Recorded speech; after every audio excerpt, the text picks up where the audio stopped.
ricadım. Okul jatı oyga düştü bir edet, oşanıp men sığlağanday çaçım. Eskiye düştü birge gülgüne gündürüm, o aralapkanda gülgüne gündürüm. Kulağıma şansın getire,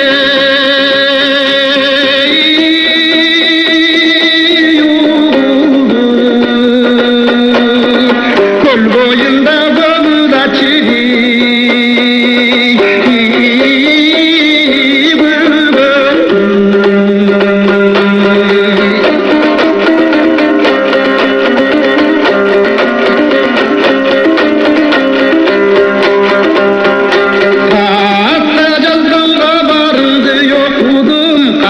Kayta gökü karalıyor.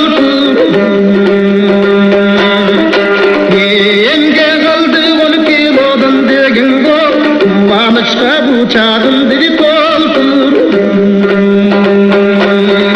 Çıl suyunu yengek menine çıngaydı, kuvanışta gök kuvanışa bulaydı. Koku yenge gökünü denge,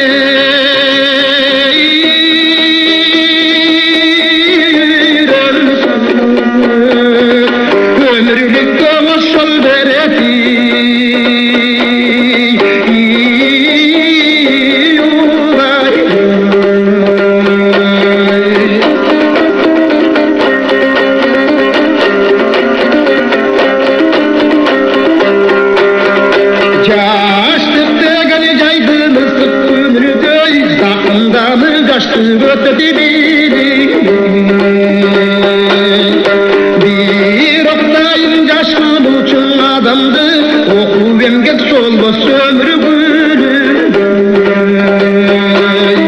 Senden başka süygönüm yok oylağım, hoş süyüngö men duvara boyum.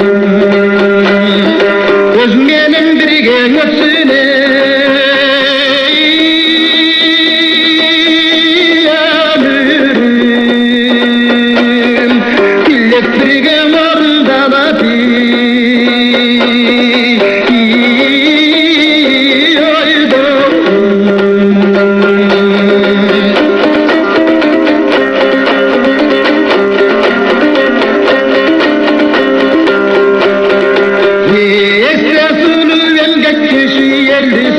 emgeğinden erim begenin eridi.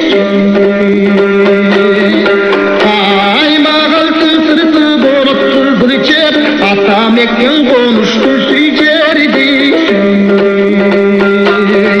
Sen alıp kostu emgek kılıp atın bağın, emgeğin ençin alıp acıdın.